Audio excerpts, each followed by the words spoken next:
Random Acts of Kindness, Part 2 by Elizabeth Adams. Read by Tracie Pierce. Darcy woke to sunshine filtering through light curtains and the smell of bacon and coffee. He looked around at the white sloped ceiling, painted plank walls, and the colorful quilt stretched across his long legs. The bed was soft and comfortable, if a trifle short for his tall frame. The sheets were smooth and white, and the whole room had a clean smell mixed with some sort of flower.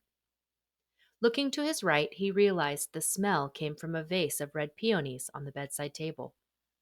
There was a low dresser under the sloped wall, and a cozy-looking armchair and floor lamp next to the window. His memory began to clear, and he recalled Georgie's accident, his wait in the hospital, and the dark-haired girl who brought him here. He tentatively stretched out, and seeing his bag on the floor, dressed and left the room. His nose led him downstairs and eventually into the empty kitchen, where the smell of coffee was strong and bacon was sizzling on the stove. Just as he was beginning to wonder if he was supposed to help himself, the side door opened and the dark-haired girl came in, carrying a milk-white pitcher filled with blossoms, obviously picked from her own garden. She set them in the center of the table and washed her hands while looking over her shoulder at him. "Good morning. Did you sleep well?" "Quite well, thank you." "I hope the bed wasn't too short. My father always complains that his feet are dangling when he visits." She smiled kindly at him, and he couldn't help but wonder who this woman was who brought complete strangers into her home. "It was fine, thank you. Miss Bennet, isn't it?" "Technically, yes, but my name is Elizabeth, or Liz, or Lizzie, whatever suits you. And you're Mr. Darcy?" He stood awkwardly in the doorway, filling the narrow space with his large frame, looking at her with a mixture of confusion and curiosity. "Yes, Fitzwilliam Darcy. Most people just call me Darcy." He saw her raised brows and looked down. "My sister calls me Will," he added quietly. "You must be hungry. Sit down, and I'll make you a plate." She gestured to the table, and he sat obediently, looking out the large bay window into a tiny garden overflowing with bushes and flowering plants. She set a large mug of steaming coffee in front of him, pointing to the cream and sugar in the middle of the table. Within minutes, he was looking at two ceramic bowls, one filled with strawberries, the other with fresh melon. Then she set a plate of eggs and bacon in front of him and sat in the window seat. "Hope you like bacon," she said. "Yes, it looks wonderful. Thank you." He ate slowly, looking at her out of the corner of his eye, wondering who she was and why she'd made him breakfast.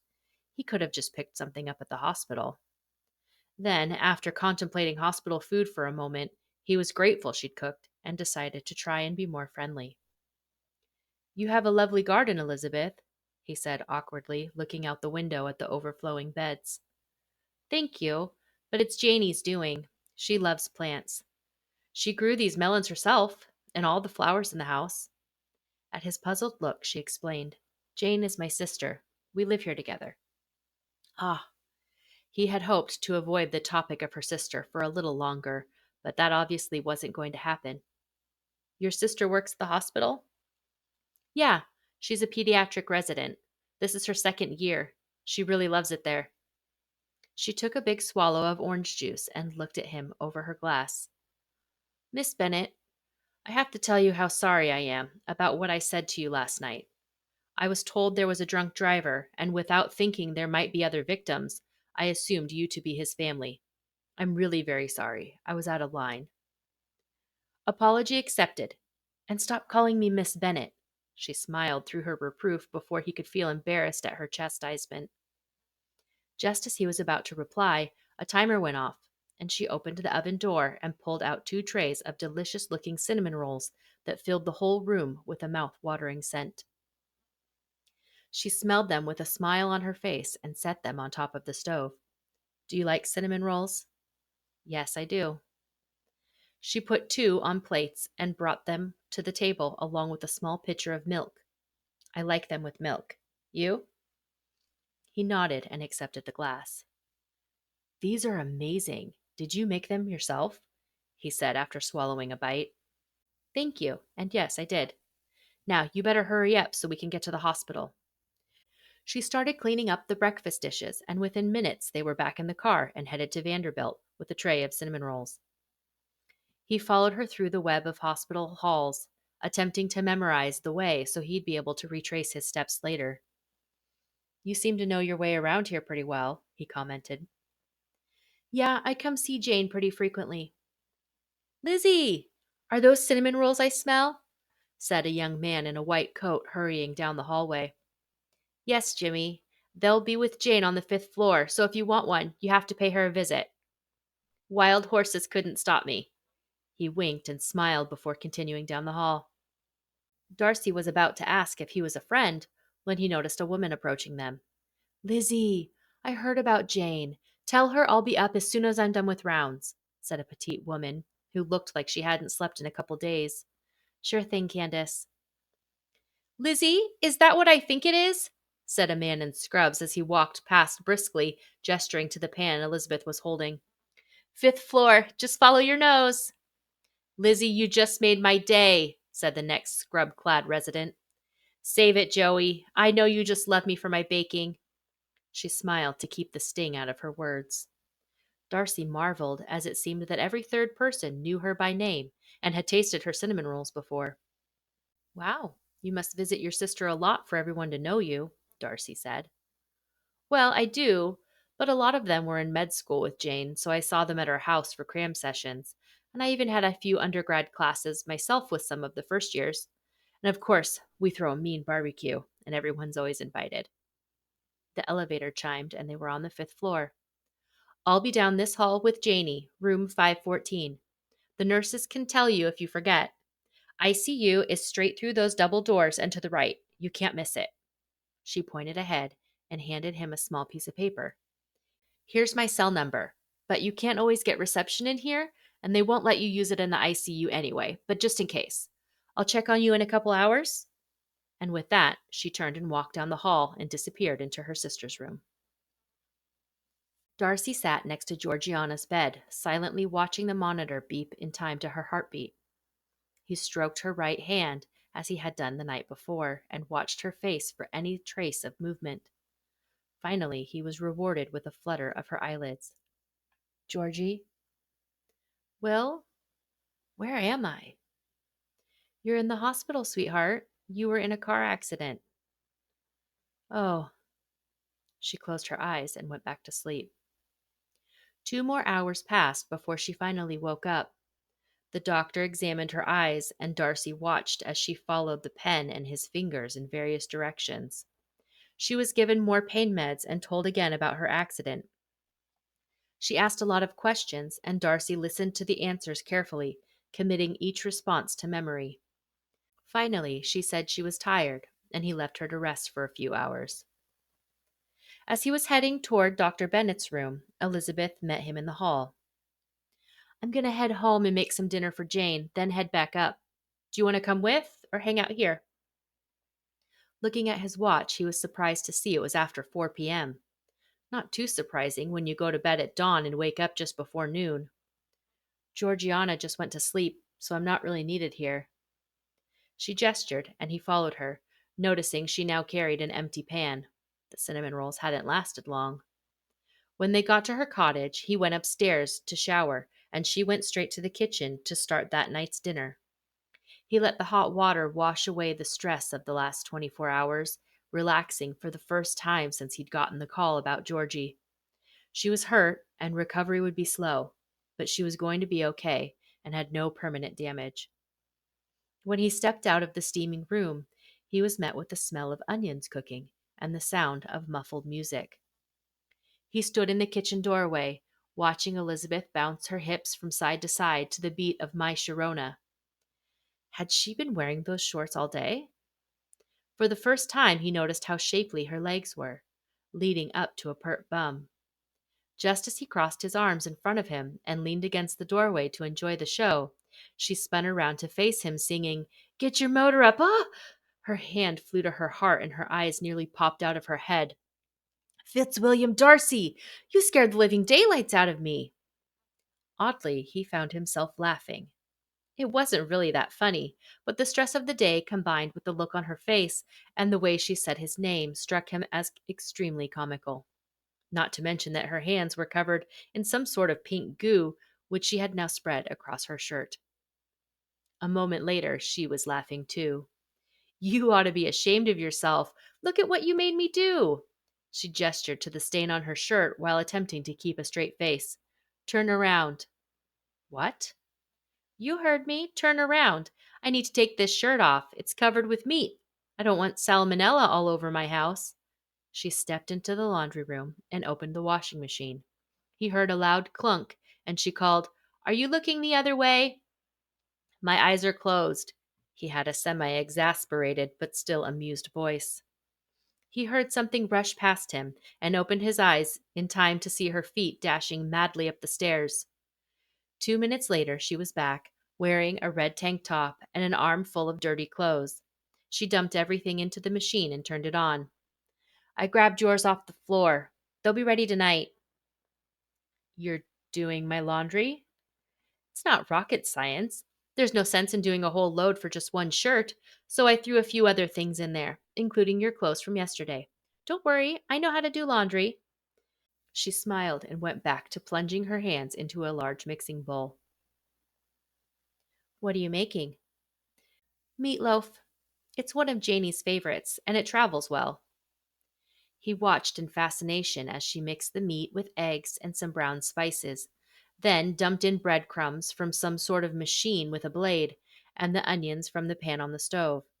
She squeezed it between her fingers and kneaded the mixture together until it no longer looked like separate ingredients. Then she dumped all of it onto a foil covered pan and shaped it into an oblong loaf type structure. Finally, she squeezed ketchup over the entire thing until it looked like it was bleeding. You don't have to make that face. I promise it'll be good. You'll love it. She smiled at him as he realized his thoughts must have been clearly displayed on his face. He got out of her way as she popped it into the oven and washed up, then pulled out a large sack of potatoes.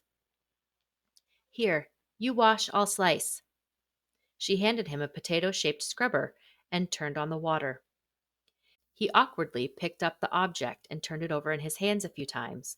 Finally, he placed the tuber under the running water and began to awkwardly scrub it with the strange brush. Once it was clean, he set it on the towel to his left, where Elizabeth examined it, cut out the eyes, and cut it into chunks. The music was still playing, and he heard her quietly singing along to Walking on Sunshine. Georgiana loves this song. It's one of my favorites, too. They washed and cut in silence until all the potatoes were done and placed in a pot of boiling water. She pulled out several carrots from the fridge and handed them to him, this time with a peeler. He looked at her quizzically, and she said, These need to be peeled. Just get it a little wet, hold it at the top, and peel downwards like this.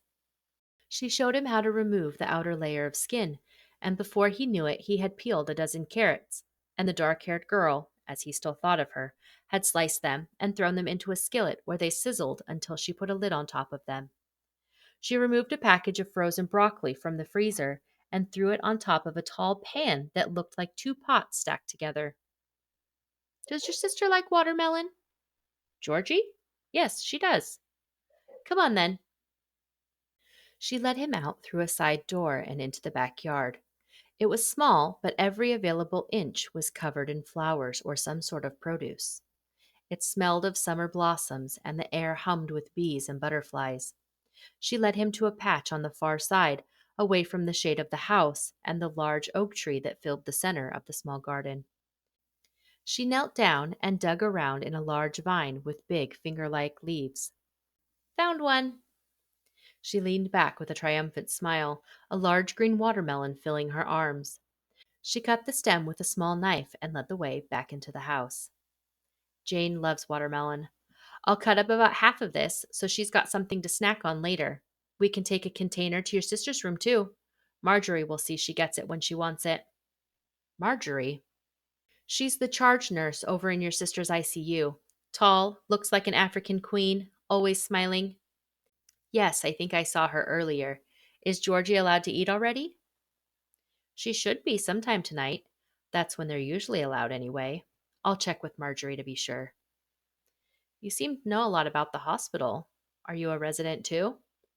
No, not at all. But I visit Janie a lot since she's always there, and I bring her food.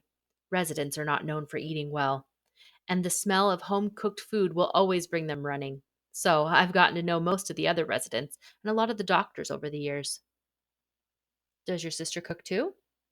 He knew it was a lame question, but he was beginning to feel bad that he was staying in her home and being treated so kindly and knew virtually nothing about this dark haired stranger. Oh, no. It's sort of an unspoken deal we have. I do the cooking and she does the gardening. It works for us, or at least it has for 7 years. You've lived here 7 years? Yeah. Janie lived here a year before me. Then, when I started at Vandley, I moved in with her. Jane spent her first year in the dorm and hated it, of course. What's to love about a dorm? When Daddy found out I wanted to go to the same school, he bought this house. He said in the long run it would be cheaper than paying for both of us in a dorm or an apartment, and at least he'd get some money back if he ever needed to sell it. Plus, it gives them a place to stay when they come and visit. And Mama is a lot happier knowing we're in a safe neighborhood with our own kitchen than in some dilapidated apartment, as she calls it. So you're not from around here? Sort of, but not really. I was born in a little town just outside Atlanta. Daddy got offered a teaching job at Vanderbilt when I was 5, so we moved here. Then Emory offered him department chair when I was 16, so we went back to Atlanta. I consider both cities my home, but the rest of my family is back in Georgia. Do you have a large family? Well, there's Mama and Daddy, still together after nearly 30 years of marriage, though I have no idea how. Two more different people never clapped eyes on each other, but they seem to get along somehow. Jane's the oldest, then me, then Mary, Kat, and Lydia. Mary just graduated from Emory and is looking for a job. Kat will be starting here at Vandy in the fall, and Lydia is about to start her sophomore year of high school. Will your sister move in here? That's the plan. Daddy really knew what he was doing when he bought this place. By the time Kat finishes school and Jane completes her residency, he'll have had it for nearly 14 years, and that's if Kat doesn't do a professional school. What's she studying?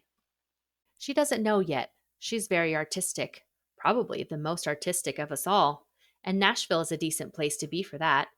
But until she decides what she's going to major in, she won't be able to find the perfect place.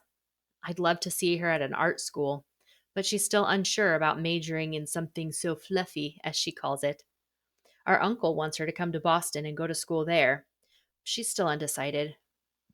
While they talked, Elizabeth had filled 2 large Tupperware containers with watermelon chunks and written Bennet on the bottom in permanent marker. She filled a mixing bowl with heavy cream and set the mixer on high, adding vanilla, sugar, and a pinch of cinnamon. What are you making? Whipped cream. It's for the pound cake. Right on time, the oven timer buzzed and she reached in to pull out a perfectly golden cake in a bundt pan. She slid a knife around the edges and turned it onto a cooling rack. Wow, you're really going all out. Not really. This is how we usually eat, but it's generally not just us. It's very important to eat well. My mother always taught me that. It's probably the only thing she and I have in common. You're more like your father? Yeah.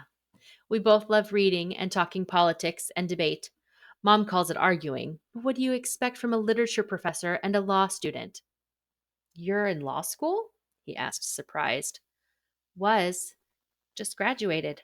I guess I should say I'm a lawyer now. I passed the bar last week, she said with a smile. Congratulations! That's great! What are you doing to celebrate? I just got in from Atlanta last night. That's why I was so late getting to the hospital. I was celebrating with my family. Jane and I were going to take a little trip together. She's got some time off this summer, but I don't know now. We're supposed to leave next Wednesday, but she may not be up for it. We'll have to see how her arm is doing. It wouldn't be much fun if she was in pain the whole time and just wanted to sleep. No, I suppose not. Where were you going? New York, just for the week. Our aunt and uncle live there, and we plan to stay with them.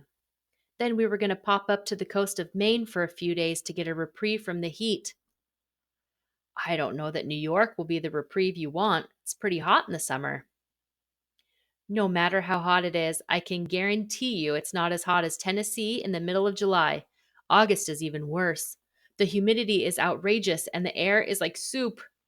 Even if New York is boiling, Maine will be a nice way to relax at the end of it all. I hope Janie gets better, because this last semester was torture, and I could really use a break. She flicked off the mixer and dipped her finger into the bowl, fluffy white cream covering it. She held it out to him. Try this. He looked at her, wondering if she actually expected him to lick the cream off her finger. Go on. Tell me if it's sweet enough. Jane always says I don't use enough sugar, but I don't like it too sweet. Apparently, she did. So he grabbed her wrist gently and leaned down, putting her finger into his mouth. He slid it out of his closed lips slowly, surprised at how he enjoyed the sensation. It's perfect. Not too sweet, not too rich.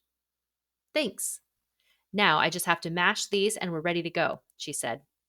He watched as she deftly drained and mashed the potatoes, stirring in salt and pepper, an entire stick of butter, and a large scoop of sour cream. She turned off all of the burners and squeezed lemon juice over the broccoli. The carrots were glazed in some sort of brown sauce, which she told him was brown sugar, and placed into a glass bowl. She retrieved 2 baskets from the laundry room. One she filled with the glass dishes that held the hot food. The smaller one she filled with the whipped cream, the 2 watermelon containers, a large bottle of sparkling water, some plastic cups, paper plates, napkins, and various serving utensils. In less than 5 minutes, she had all of the pots and pans in the dishwasher and the counters wiped off. Do you mind grabbing the big one? She asked, pointing to the basket. He did as she asked, and they were off to the hospital. He had asked Liz in the car if he could have a moment with her sister when they got to the hospital. She had agreed, and after making Jane a plate and seeing she was comfortable, Elizabeth left them alone. Darcy shuffled near the door for a minute, not sure how to begin, then decided to just jump in. Miss Bennet, I have to thank you. The doctors told me that if it wasn't for you, Georgie would have died before she got to the hospital. You're very welcome, Mr. Darcy, but really you don't have to thank me. Anyone would have done the same in my position. I'm not so sure about that. Any doctor, maybe, but we're very lucky it was you in the next car over and not someone with no medical training. He looked down and put his hands in his pockets, trying to decide what to say. Figuring he owed her the truth, he turned his red-rimmed eyes to her and said, Georgie's all I have. It's been just the 2 of us for so long now, I don't know how I would manage without her. You didn't just save her out there. You saved me too. Jane smiled, and he swore she could see his very soul. She held her hand out to him, and he walked toward her slowly, taking her hand in both of his and holding it gently. I'm honored, Mr. Darcy. Call me Will, he said impulsively, not sure why he was asking these Bennet women to call him by a name only his sister used. Will, I'm glad I could help. I can only imagine what it's been like for you. Your thanks should go to whatever guardian angel was watching out for your sister that day. He rather thought she was the guardian angel, but nodded and kept his thoughts to himself. Elizabeth says you've been planning a trip, he said, releasing her hand and sitting in the chair next to the bed. Yes, we were supposed to leave in a few days, but I'm afraid I won't be able to now. I want Lizzie to go on her own, but I know she won't. It's too bad, really. I know how much she was looking forward to it. You were going to New York and Maine, right? Yes, we have family in New York. We were going to rent a cottage in Maine. Will they let you come at a later time? It's probably too late to get our money back on the cottage, but I'm sure our aunt won't have trouble rescheduling. That's what I'll try to talk Lizzie into, but I don't know if it'll work. She has another interview scheduled soon. It may interfere. Is she trying to work at a firm here in town? You'll have to ask her that. She's been oddly quiet about her plans. Honestly, I don't know if she knows what she wants exactly, but I'll let her explain it. He nodded slowly. Miss Bennet, Call me Jane, she interrupted. Jane, I'd like to make a suggestion, if I may. She looked at him encouragingly.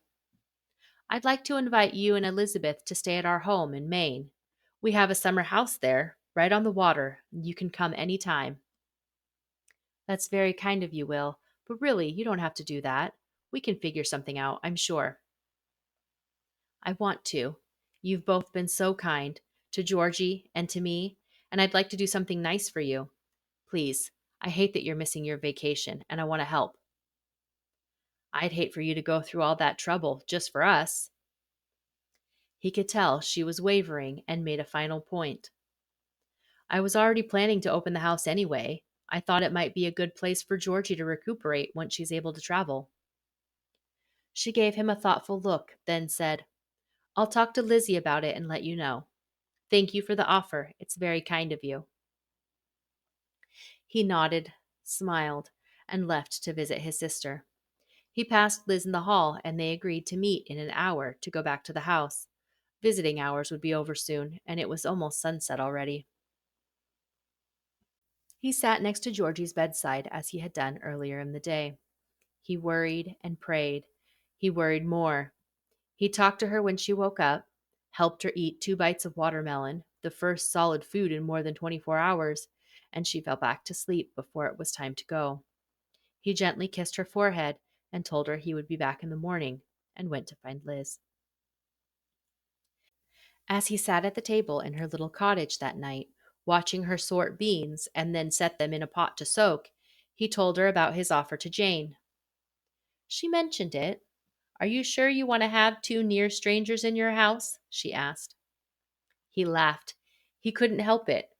Here she was, a total stranger to him, a woman several inches shorter, and he'd guessed 40 pounds lighter than himself, and she had invited him to stay in her home after he'd yelled at her in public. It was impossible not to laugh. She looked at him oddly and then started laughing herself. I guess I see your point, she said after a minute. Never mind that he hadn't actually said anything. His hilarity had made the point for him. A minute went by before she spoke. I think we'd like to accept. But I reserve the right to go to a hotel if it gets awkward or your sheets smell funny. He chuckled and smiled. Deal. The next morning, Will came downstairs after a shower and a haphazard effort at making his bed. Predictably, Liz was in the kitchen making breakfast. This time, it was quiche and fruit salad. You really like to cook, don't you? He asked. I do. She looked up from a steaming pot with a smile. I do it more when I'm stressed. It helps me relax. He nodded. Jane says you have an interview coming up. Are you planning to stay here in Nashville? I think so. I like it well enough, but I wouldn't be against moving if the right opportunity came up. Do you think you'll get the job? She shrugged. I don't know. Maybe. I did an internship with them last year. I heard it's between me and another guy who interned. We'll see. He looked at her thoughtfully and wondered if he should speak his mind. Finally, he decided there wasn't any harm in having a conversation and jumped in. You don't seem very excited about the possibility. She looked at him apprehensively for a moment, then seemed to relax. You know what's nice about becoming friends with strangers? They're not strangers anymore? He asked, confused at the direction of the conversation. Well, that. And you can tell them things you would never tell anyone else because you probably won't see them again, or not very often. Is there something you want to talk about, Liz? I don't want to be a lawyer, she blurted. She seemed surprised to have said it. What do you want to do instead? He asked calmly. That's it? You're not going to tell me I'm crazy or ask why I just spent 3 years in law school without becoming a lawyer? He shrugged. You don't really seem like the lawyer type. Don't get me wrong, he added swiftly. You're very bright and seem like you'd be good at arguing. You're certainly persuasive. But I work with a lot of lawyers, and you're missing a certain coldness they all seem to have. So you're saying I'm too nice to be a lawyer? She asked with a small smile. Basically. He shot her a cocky grin and leaned back in his chair. So if you don't practice law, what will you do? Honestly, I'd like to open a cafe, maybe a bakery. I love food, and I like to make people feel welcome. You're very good at both. Thank you. I just don't know how to go about it. Not the bakery. That I think I can handle relatively well, but the transition from law to food is a little rocky. Are you afraid your family will disapprove? He asked. A little. My dad shelled out good money for me to go to law school. I'm sure it will be useful for reviewing contracts and handling the business side of things, but I didn't need it to open a restaurant, and my mom definitely won't be happy, though she wasn't thrilled with law either. Sorry, that must be tough. Thanks. Do you think your dad would come around if you told him how much you wanted it and that you aren't interested in law? Yeah, he would come around, probably fairly quickly. After teasing me that the time to realize I wasn't interested in practicing law was my first year of law school. But I still feel guilty about essentially wasting his money. I have 3 younger sisters. It could have been used somewhere else, I'm sure. Of course, money can always be allocated elsewhere, but the real question is what makes you happy. I'm sure your father only wants what's best for you. Yeah, she didn't sound like she fully believed it, but she did seem more at ease than when they'd first started talking. A few days later, they were sitting in the kitchen late at night, having one last conversation before he left in the morning. They talked and laughed and sat in companionable silence like two old friends instead of two strangers who'd only met a week ago.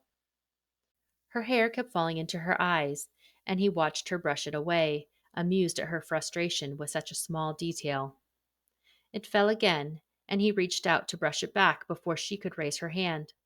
She immediately went still, and her eyes flew to his face. He looked at her intently, his eyes never leaving hers, and slowly ran his fingers across her cheek. Her breath hitched, and he felt his heart race to know she was at least somewhat affected by him. Liz, I know I'm leaving tomorrow, but I have to tell you how much I appreciate everything you've done for me. She looked down. You don't have to thank me. Yes, I do. I have friends I've known for years who wouldn't have done half as much. Thank you. You're a gem, truly. I feel so lucky to have met you. She smiled and blinked rapidly. I'm glad I met you too. You've been a good friend, Will. I won't forget you. Liz, would you, when you, he stopped and took a breath. When you come to Maine, will you go out to dinner with me? Just the two of us? Like a date? Yes, a date. You want to go on a date with me? Yes. Will you? She smiled, the wide smile she only used when she was really happy, and he felt something loosen inside of him. Yes, I'd love to go on a date with you.